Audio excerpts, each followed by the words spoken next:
And it's worth just reminding ourselves that Hull are in London for the first time since losing the Challenge Cup final to St Helens at Wembley last August.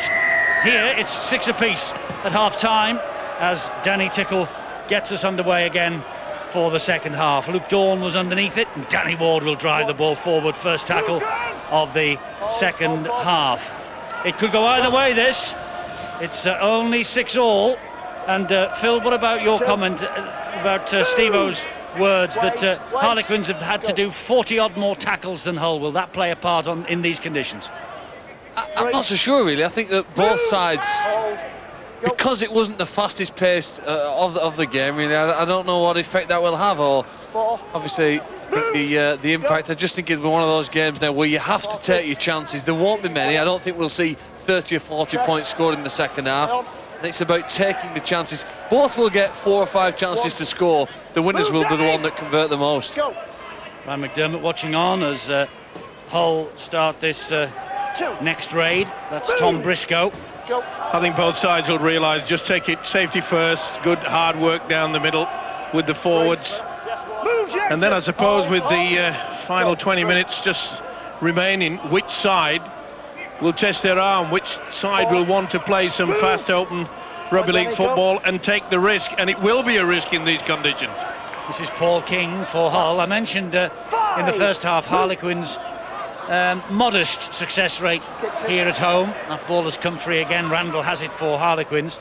Well, 12 years ago, Harlequins, or London Broncos as they were then, they won 9 and lost just 1 of 11 home fixtures. Plus they beat Canberra Raiders on this very ground in the World Club Challenge that we had that year, 1997. So they can make this place a fortress. They can play at home, and they need to play here, and they are with Carl Tamata. The tackle from Tom Briscoe. He plays the ball to Tony Clubb. Here is Danny Orr, pops the ball up there. Big hit from Manu there, got the shoulder in. Poor play by Kirk Yeaman. He went out of the defensive line and allowed the Harlequins to make the clean break. They're running this again. Little kick though to the in-goal area. Big collision over on that far side. And good chase from Harlequins in the end. They force Hull over the line with ball in hand. It's going to be a goal line dropout. Tremendous kick on that short blind side. Well weighted there by Dawn. Put them under pressure, and the defence did the rest. Super stuff, that's what they needed. Let's go down to Bill on the side. Eddie, a bit of news from the Hull camp. I have to tell you that the Hull mascot, or Ian, the guy that plays the Hull mascot, the early bird, there he is. A big day for early bird. He's got engaged. His girlfriend Katie, he popped the question today in London, and his girlfriend Katie said yes. So you could say that he's got his bird. Oh. Thanks, Bill. Thanks a lot. 3 minutes of the second half. Early bird gets engaged then. That's the headline that we'll no doubt see in the morning. Here is Danny Orr. Short ball, was it forward? Certainly looked it. The referee says play on to Rob Purdon, which he does, plays it to Randall. Randall then gets it away. This is golden! It's a try! First blood in the second half to Harlequins. Referee's not giving it yet. He must have been unsighted, Richard Silverwood, because that was put down. No doubt about that whatsoever. Golden's sheer strength, the push with the legs, and that, my friends, is TRY. No bronze, no silver. This one, it's golden. And what a time to score it. The driving power with the strong legs. This will be confirmation. Thierry Alibert, the referee, watching the screen, the video referee. And he gives Jason Golden his first try of the season and Harlequins' first try of this second half. The Quins lead by 10 points to 6, kick to come, and you fancy it will be 12-6 at the moment because Danny Ward is just to the left of the uprights. And it all came about by that intelligent kick down onto the left-hand side that allowed them to put them in goal. They put the fullback Craig Hall over the in-goal area, got the possession, and Golden picks up the 4 points. Will it be 6? It will. No problems for Danny Orr. 12-6. Harlequins lead against Hull FC. the classic example of how so often tries are scored after the big play in a set. The previous option had been put to Purdom, that was the big play, they'd passed it wide, and then on the one after that, Randall's vision and Golden's positioning converts that then into points. Jason Golden, formerly with Wakefield, came here in the closed season, 5th game in a row as a substitute. His last try was in April 2007 for Wakefield. Guess who against? Yes, Hull FC. No wonder he was celebrating that try. Here is Danny Ward now, driving the ball forward. And Hull having to come from behind. They've conceded early. 5 minutes of this second half gone. There's the try scorer. Randall again at dummy half, as he has been for just about every play the ball, which tends you to think that Randall doesn't get tackled very often, Steve-O. Well, a lot of hookers used to do that over the years, and I must say that when you've got a man of this ability, he's got the experience, and he's getting the ball forward. Look at that, it takes 2 strides. He has the option of does he get the pass out wide, or does he give it to one of the big forwards, get over the advantage line. He mixes and matches his play, and it's been effective. Good high kick this. This is a great kick. This is going to go and hit the deck. Wells is after this. It's bounced off ahead. It's bounced again. The referee says knock on. Hand over. Brian McDermott. These men so close to a second try in this second half. We can't allow to let it bounce, and that's what Craig Hall has done. And very fortunate that Richard Silverwood is in a very good position. Shows the fitness of the referee at the moment. We talked about fitness being an issue in this game, but I think Brian McDermott will be very happy with the way that his side has started this second half. Looked very sprightly, got the score. I think they were helped a little bit by the misread by Kirk Newman down on the left-hand side, which helped them set up that attacking play when they got the second set of 6. But as I say, I think Brian McDermott will be very happy with the way that they've started. Hopefully they'll finish as tough as well. It was a great kick that from Berrigan. Meant that Wells had to pick it up very close to his own try line. But here come Harlequins again. So Callahan. It's very basic from the Quins, but as I keep saying, it's effective, and for some unknown reason, the whole defensive line, they're not moving up into the faces, they're just hanging back. What are they going to do? And you can get caught out by that, because it only takes one to not go up as a unit, and the gap will appear. This is Luke Dawn. Ball on his inside to David Howell. Last tackle, just over halfway line. He lost it. He did. Well, that's a bit of an error from David Howell. Certainly is. At a time when they were taking control, all it needed was the kick downfield, which was effective, that brought her about the try for Golden. Dawn's ability to just put that kick on that blind side was so good. It pushed the fullback Craig Hall into the in-goal area. Heads in, Jason. Ball in. Now, will Hull do something from the scrum base, or will they just play it pretty tight? And that's what they've done. They've got to be a little bit more adventurous now. They can't mess around, Hull, if they've got to get back into this game. Manu, though, has made a little half break. Quick play the ball to Thorman. Good run from Thorman. First real chance we've seen Thorman run. As I say, they've got to be a little bit more expansive. Berrigan. And a drive forward here by Sam Moore. Not the archetypical rugby league shape, Sam Moore, is he? But he's a big lad. And this is Richard Horn. Little drop of the shoulder, little dummy, but they weren't fooled by that. Harlequins. Purdom was there, Ward was there. It's the last tackle for Hull here. It's with Thorman. Slides the kick in. Oh, great soccer skills there. It could be a try here. It is. Could be a try for Craig Hall. You've got a few things to look at here, Terrell Albert. The grounding and onside, offside to start. Well, Thorman puts a kick through. I think he's in front. It's got to be where the ball leaves his boot. And the tall figure of Craig Hall. But does it touch Thorman? I think he's in front there. So therefore he must give the defensive player who's receiving the ball 10 metres fails to do that. Now, Both of his feet have to be behind the ball, Yeah, Mike. That's a rule. And you can see that there's only one. And I think this is going to be wiped off. Or is it touched by... Is it touched and played for? It's certainly By played by Howell. David Howell. Does he touch it? Now, if that's the case, then it's play on. Now, he's still inside the 10, so I think this will be wiped away. A good option. Skillful kick by Chris Thorman. Now, isn't it amazing? From that angle, it looks as though he's just about level. Which is why we never go for forward passes. Yeah. On the and it is touched by David Howell. So this should play on, and if they're looking to see what happens, well, It was actually an air shot, wasn't it? that was a shocking attempt by, and that's a try. Well, from one angle, I would say no try. From that angle, I'd say that it is a try. I wonder, does the Harlequins defender get the first hand to this? No, No, he doesn't. that's a try. Amazing technology, slow motion replay, and I'm sure it's going to help Hull. Confirmation. Thierry Alibert says try.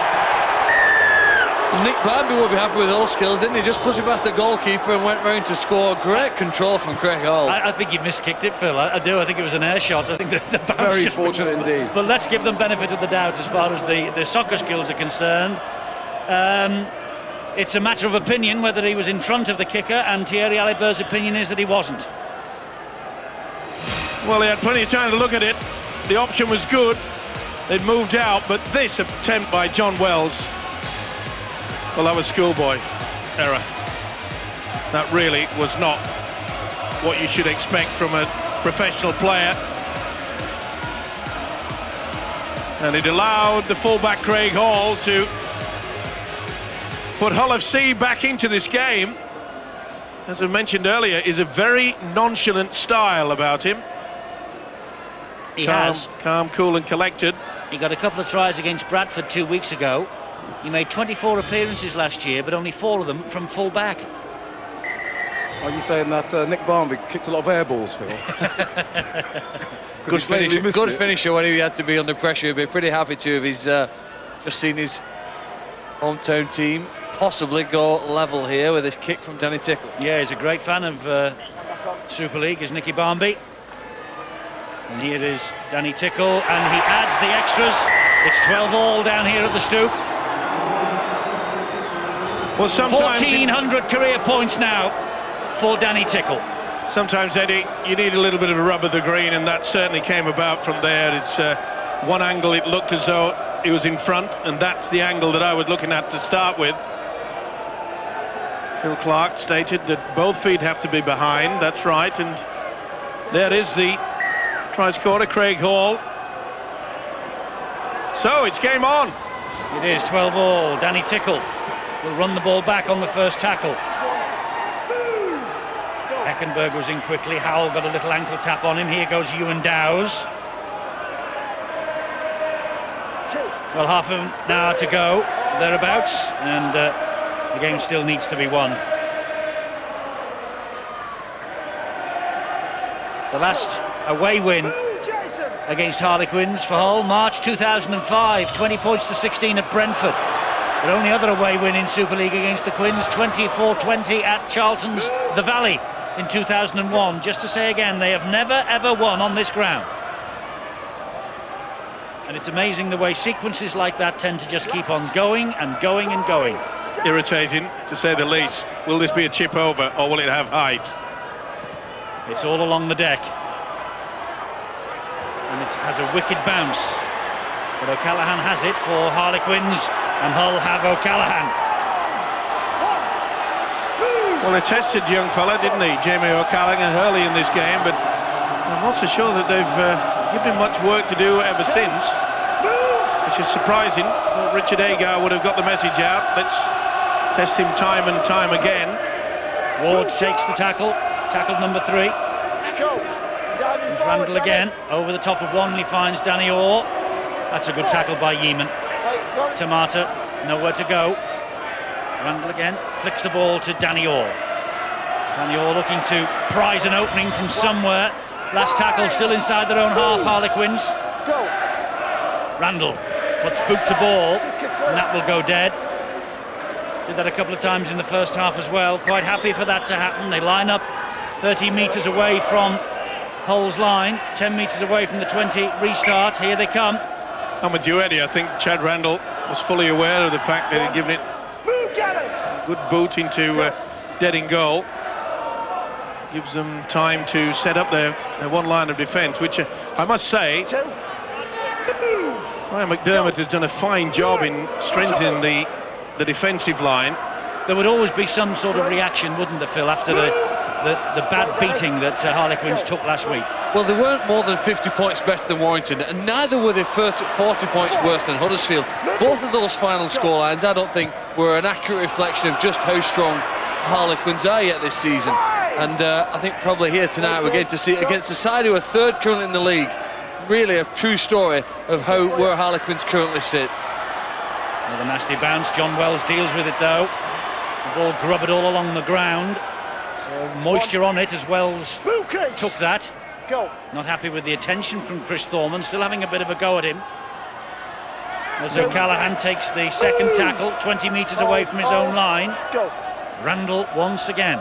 It's important now that the whole defence try to keep them deep down in their own half and not give away a silly penalty. Just one penalty could just change this game. Tamata plays it again. Randall. Here's Tony Clubb. They're just over halfway. The kick here needs to be good. And Randall from dummy half, all down the line, and just gains a bit of territory and finds the touchline on this near side. And that's the experience that Brian Dermott, the Quins coach, realises that he has in the shape of Chad Randall. He's had a fine game, that's for sure. He's controlled things in and around the dummy half. In fact, as Eddie has kept mentioning, he's virtually been there at least 95% of the game. But it's effective. Well, a couple of weeks ago, sorry, Steve, Brian Carney, Martin, if I mentioned on our coverage that just how difficult it is for a winger to defend a kick directly from dummy half, a la Chad Randall just then. I mean, he's a great international winger, so are you. Is it a difficult skill for the wingers? It's very difficult.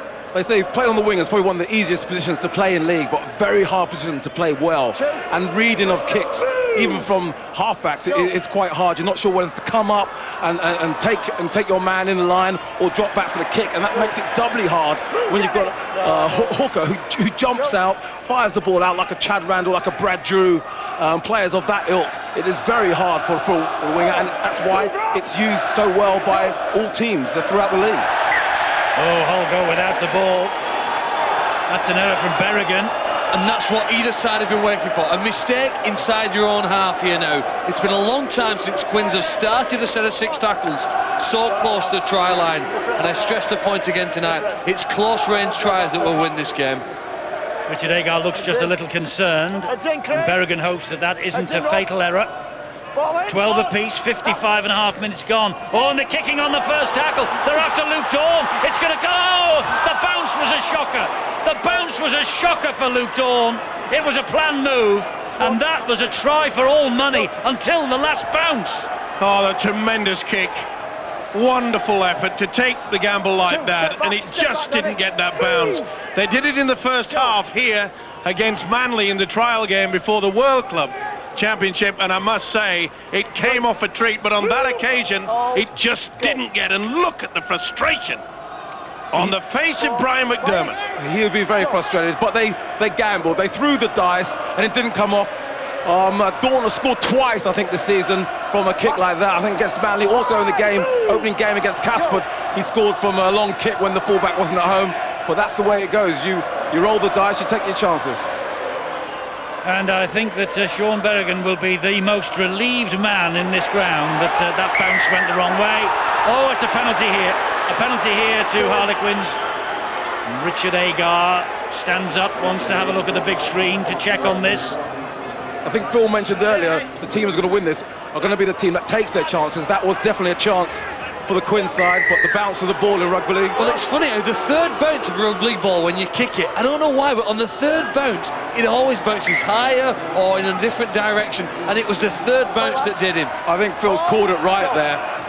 You get into a timing with it as a try scorer. You just know you get bounce, and then it goes up, and he just couldn't quite get it there. I think you've just given yourself an assignment for boots and all, Phil. You can kick the ball and we'll see what it happens to it on the third bounce. Well, I can't kick it, but we'll find some experts from Super League who can.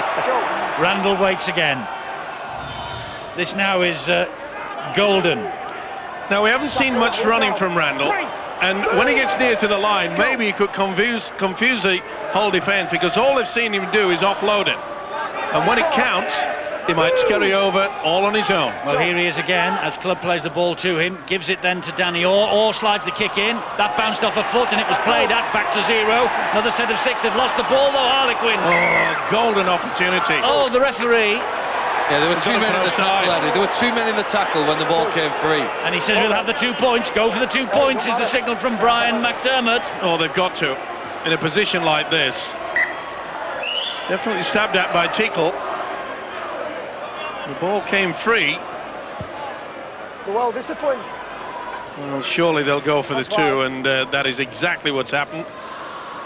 The trainers run out with the kicking tee. Yeah. When you put ball down, I'll measure it. Well, we knew it was going to be a tough, hard encounter. Well, there's no doubt in that man's mind Keep going. what his team should do here. I know that coaches do try and get the messages out if they possibly can, and sometimes they don't reach the players. But immediately this penalty was given, he was screaming, 2 points, let's go for the 2 points. And Danny Orr is going to try and oblige. 2 from 2, this for 3 from 3, and to edge the Quins ahead again, which he does. 14-12.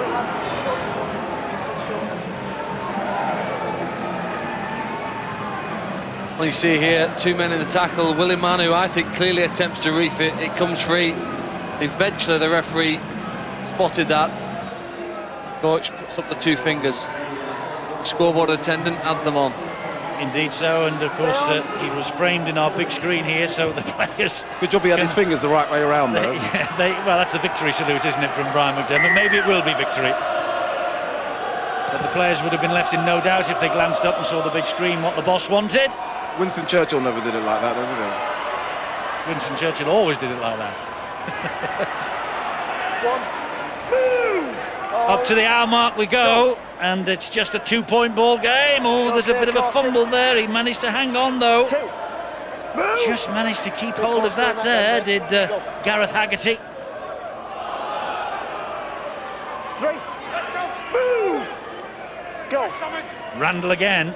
He's inside his 40-metre mark there. The kick is too deep, though, too long. Went for a 40-20, no doubt. But they're just niggling away, nice and steady. They know they've got the 2-point advantage. And as the game progresses, Hull will start to panic somewhat. And that's when the errors start coming about. It is good thinking.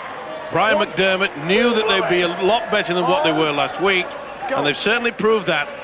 It hasn't been fancy.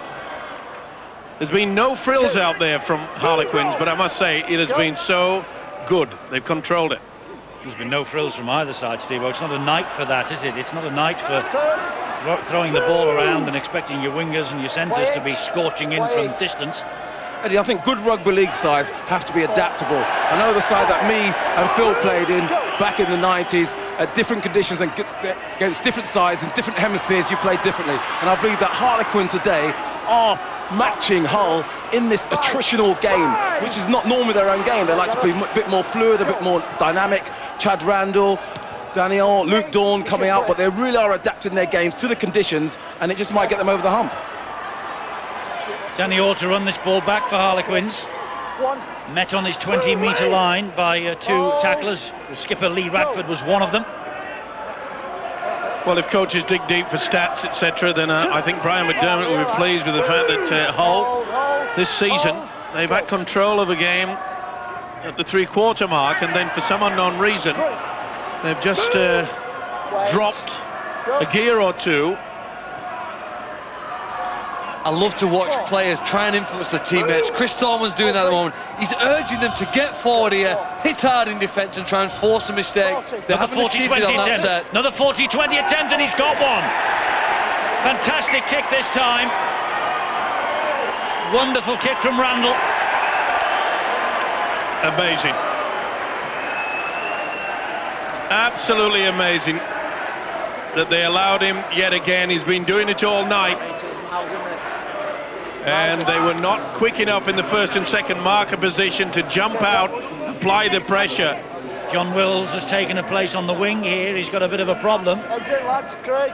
Presumably now then Chris Melling will go back to full back when and if Hull get the ball.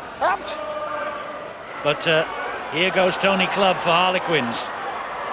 This is an important phase of this match now. If Harlequins get over here with Randall and Orr and the long ball to Dawn, it wasn't the best, it was off the boot though, but they've lost the momentum a bit. But Dawn with dancing feet and still going Dawn, incredible run. You look like Serebi there. Oh, and hello. Was Berrigan saying then there was something happening? Oh, that ball has arrived over the try line. He'll give it. He will. They're asking, Graham Horn is asking Richard Silverwood to go to the screen to have a look at that. The 40-20 from Chad Randall has come up with a try, and it's David Howell who's getting the pats on the back and has a big smile on his face. But how on earth did that ball get to David Howell? And Hull were furious that Richard Silverwood didn't hand that one upstairs. Well, there's nothing wrong with the grounding, but I suspect that someone was complaining about.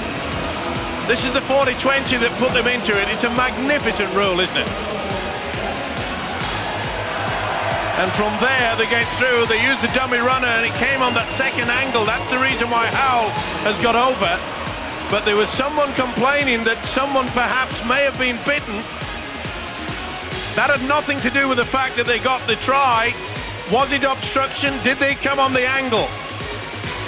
I think Hull have just taken the wrong option here. They've tackled the wrong man. Yep. Because Howell goes in front of the man and not the other way around. So there's no chance of obstruction. And Danny Orr adds the extras. Suddenly there's daylight between the two teams. It's 20 points to 12, and Hull now have to score twice if they're going to win this game. I think it's definitely something that they must have worked in training. We saw Tony Clubb do it in the first half, Howell done it in the second half, picking a line off the hooker as he jumps out and definitely going an inside line, almost went inside of the player inside him. So it's obviously has to be something they've been working on in training, and it's worked twice for them, 2 tries. Great try and good take on the deck from Luke Gale. This could be a very significant victory for Harlequins if they beat Hull here tonight. They've got a quarter of an hour to hold on. And their discipline has been very good indeed. Ooh, bit of a mess there playing the ball. It's around a very rare occasion that Chad Randall has actually played the ball tonight. Such has been the effect on the hooker. There he is again at dummy half. In it goes to Joe Mabou. Well, he couldn't do any better, Chad Randall, than if he had a baton in his hand, would he? He has really. He's pulling the strings tonight. Has he ever? He's orchestrated everything, and that is a great kick. They're happy to do that, aren't they, Harlequins? Just hump the ball dead, line up, and say to Hull FC, look, try and get through us if you think you can. I think they'd be far happier, Eddie, if the ball stayed in the field of play. I don't think it's that, skillful to be able to kick the ball over the dead ball, and it's poor skill, really. No, absolutely, but I think they're quite happy to say, well, look, Hull, if you think you can get up the other end from 20 metres away from your own line, have a go. Well, they've done it for years here. When they were London Broncos, Tony Ray used to do it on purpose all the time. We see the skill when people like Randall get the 40-20 kicks in, and they are capable, there's no doubt of that. Step back, Louis. Go. Great. Radford, Foreman, and here is Hall. Spins it wide to Yeaman. Good defence though from Harlequins, but he still managed to get the ball away to Tom Briscoe. Well, they've got to be more expansive. They've got to test their arm. They've got to try everything now, Hull. Okay, they may come up with an error. There could be an intercept. But either way, they can't just plod down the middle. They've got to look for the offload like that. That was a great offload from Paul King. Here is Lee Radford. And he offloads to Berrigan. And Berrigan almost through. Last tackle here for Hull. This is Thorman. Kick out wide. Nobody there. Nobody there, and it went out on the full. Just a bit too strong. Frustration for Richard Agar. Well, they've tried all night, haven't they, to get Mark Calderwood in at the corner. Just being a little bit off the radar. First. Now concentration is what they needed. Remember, last time we were down here when Harlequins hosted Wigan, it looked as though they were going in for a win, and it was that intercept by this man who's just passed the ball, Chad Randall. Let's get some injury news. I think it's Harlequins injury news as well, Bill. Yeah, we saw John Wells struggling a short time ago. He's had to come off, got a bang on the thigh and feeling a bit sore, so young Luke Gale has gone on in his place. Frustration for John Wells, having to leave the field with his team 8 points to the good. Danny Orr, he's had a good game tonight, Danny Orr. Played well and has also kicked well. Randall, there's the kick from Dawn. And it's another one that will go over the dead ball line. Well, they must be getting fed up, Hull. They're tapping the ball on the 20. I think the key to Harlequins thinking when those kicks come in is that their own players aren't chasing. They aren't racing down to try and make anything out of it.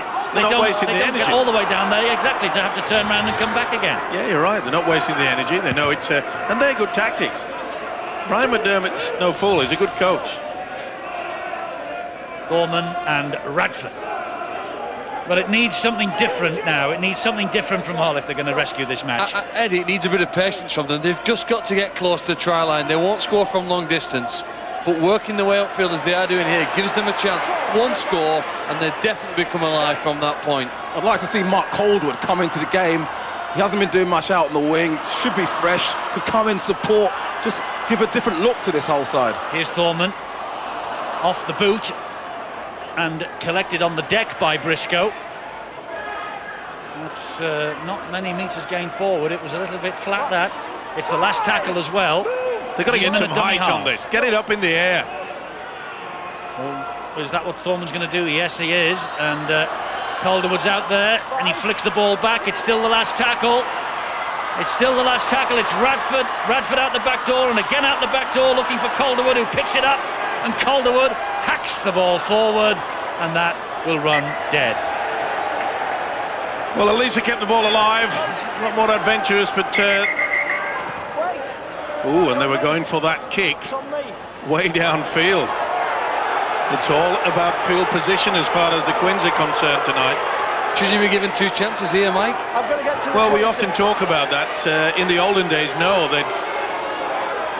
they'd say if you don't start it correctly, but I suppose they've got to... Well, the referee has to blow the whistle, hasn't he? And that's the new rule that's been introduced. And it's a controlled restart now, isn't it? Just about. Move, Willie! Hold you on.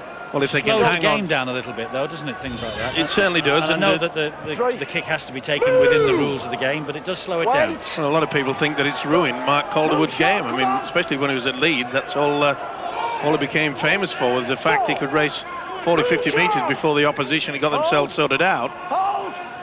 But if the Quins can hang on to this, it will be a wonderful victory. Really, Danny Orr, it might be the question of holding on in the last 10 minutes. There's 8 points the difference here. That's charged down. That's going to be play on. Briscoe has it. And Luke Gale has Briscoe. As soon as that ball was attempted to be charged down, then all the Harlequins players were deemed onside. And look at the way they're flying into the tackles here. Oh, right into the face. I'm not so sure it was, Chad. I don't think it was self-defence either way. The first and second markers from Quins tonight have been outstanding, working overtime. Dowes gets the ball away. Ooh, they've got a chance here out wide. Good hit by Howell, though. Great hit by Howell on Lee Radford. Last tackle for Hull. And Thorman hoists it high, but straight at the full-back. Oh, it's a horrible... Oh, how well did he take that?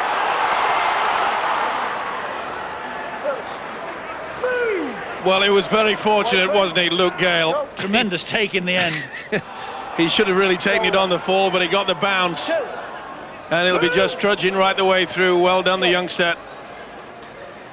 There'll be no more finesse now, and they'll go for the kicking game yet again. There seems to be a bit of an air of desperation about Hull's play. Plan A has not been working.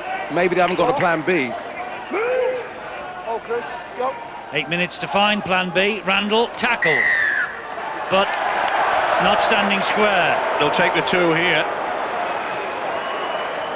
And there is confirmation from Brian McDermott on the sidelines. Eddie, you made a comment earlier in the game about these two sides and the discipline they have. I think this is only the 8th penalty in the match. We're 72 minutes into the game. In fact, Harlequins have only conceded 3 penalties, and it's one of the reasons why they are in front of the scoreboard.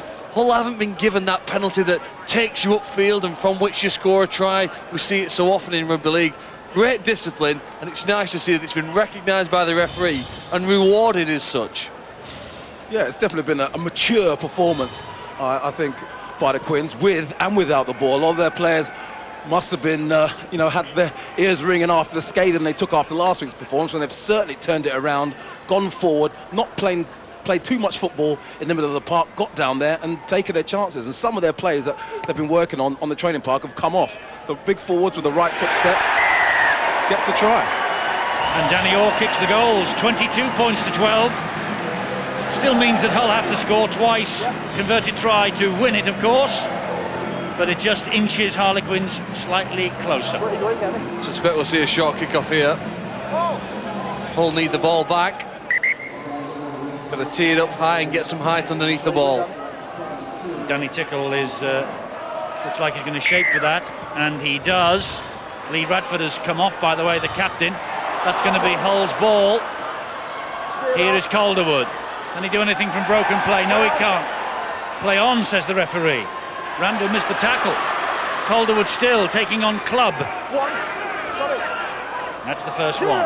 Sometimes wingers in the modern game, they want to get involved in the game, and Calderwood a great run in there, but sometimes you're better off just staying in there and supporting the big man. Let them take the hits and get in there and score a try. Here is Manu. And Manu using his strength and still going, but can't get the ball away. He tried and he succeeded. This is Dowes, but the numbers are there for Harlequins. It's a gutsy display from Quins, this. Berrigan to Thorman. Thorman gives it width. This is Hall again. Craig Hall. 10. Move. We posed the question, Eddie, would this Harlequin side tire late on? They had to do far more tackling in the first half, but it's been superb, and that's well diffused by the young kid. It is. Luke Gale again to the rescue for Harlequins. Here's Chris Melling now. This has been a fine effort. A good team performance by the Quins. After that hammering they got from Huddersfield last week, they really have worked hard, and as a team unit, it'll be something that Brian McDermott will be very, very pleased about. But the effort from Chad Randall, not only has controlled things out there when he's had the ball in his hand, but he's got 24 tackles out there already. Superb effort. He's clearly in line then for a bottle of champagne and £100 to a charity of his choice. Yes. Outside, kick it clear. Long kick downfield collected by Hall. But a great chase again from Harlequins, and Hull 1, 2, 3, 4, 5, 6, 7, 8 players plodding their way back to get behind the ball. They're out of defeat. It's going to be a victory for Harlequins, this. They're out of defeat mainly due to the fact that the Quins, time and time again, have just booted the ball down. Most of the game has been played down in the Hull half, and it's been wonderful tactics by the coach Brian McDermott.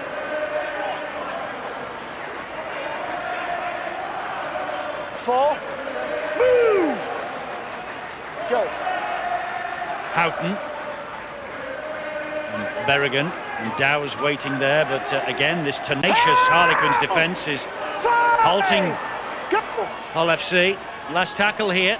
They're running it, but not very far. That's wonderful work from Randall again. Wonderful work from the hooker. He's been superb, hasn't he?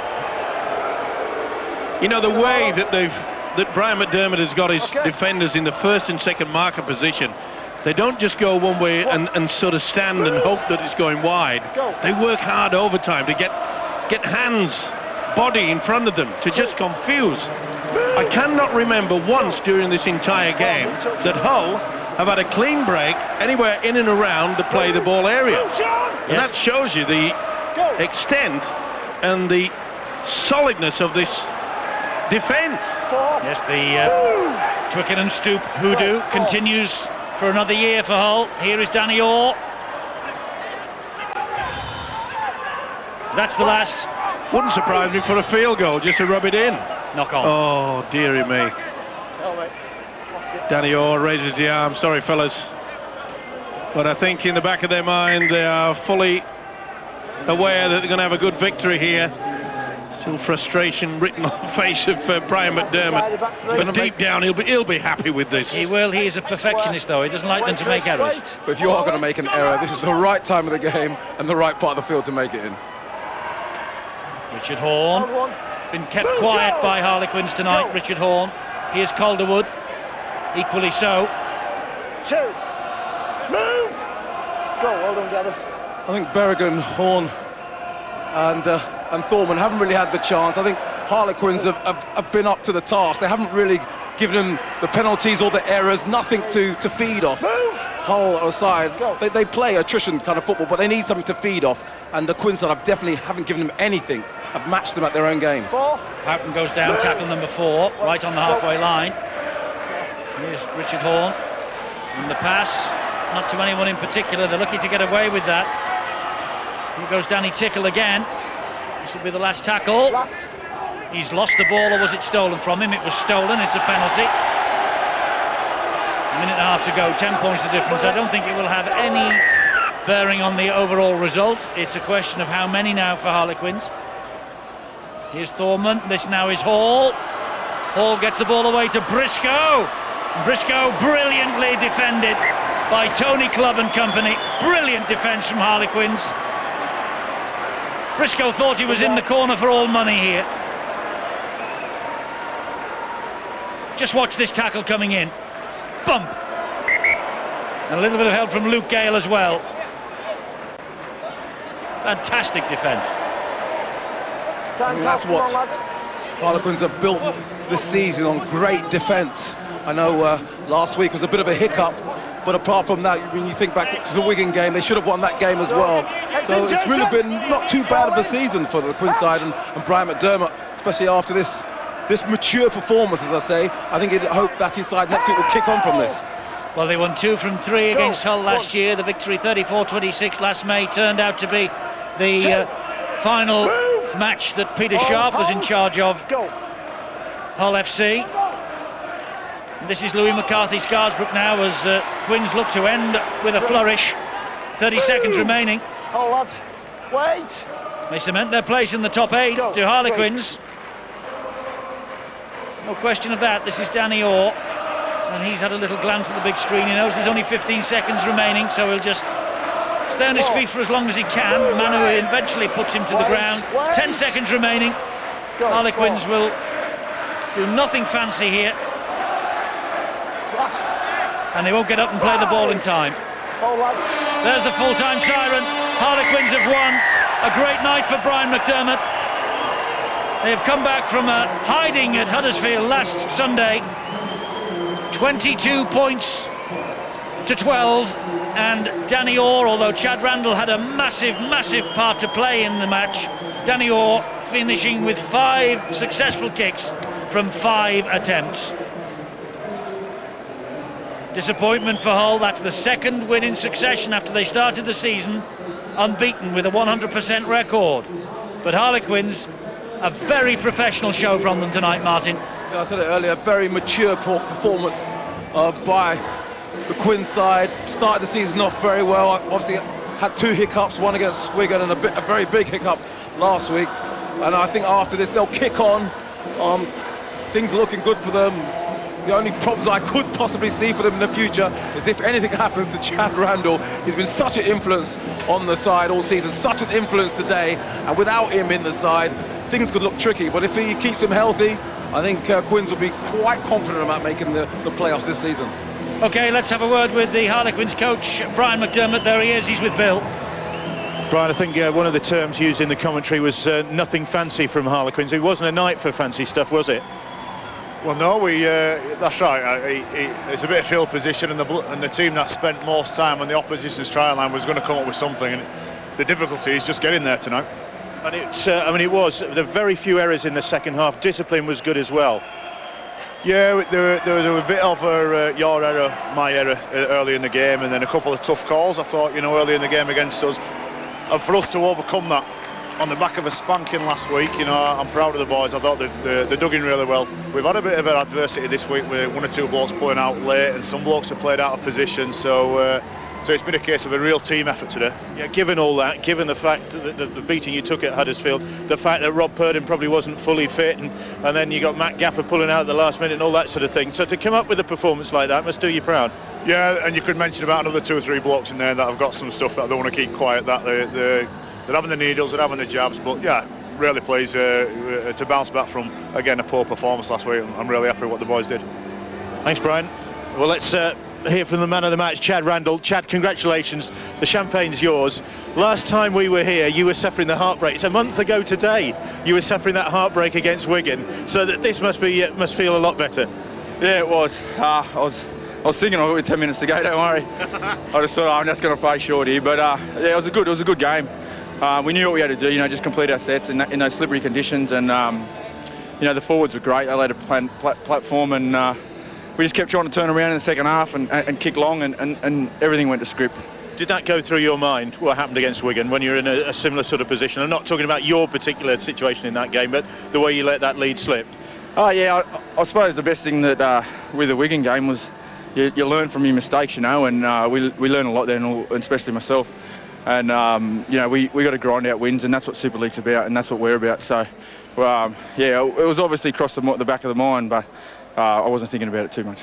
And to bounce back from a very disappointing performance against Huddersfield as well must feel a lot better, because you probably suffered this week, have you? Yeah, it's been a tough week. I mean, last week, as Max said, he doesn't think we went too bad.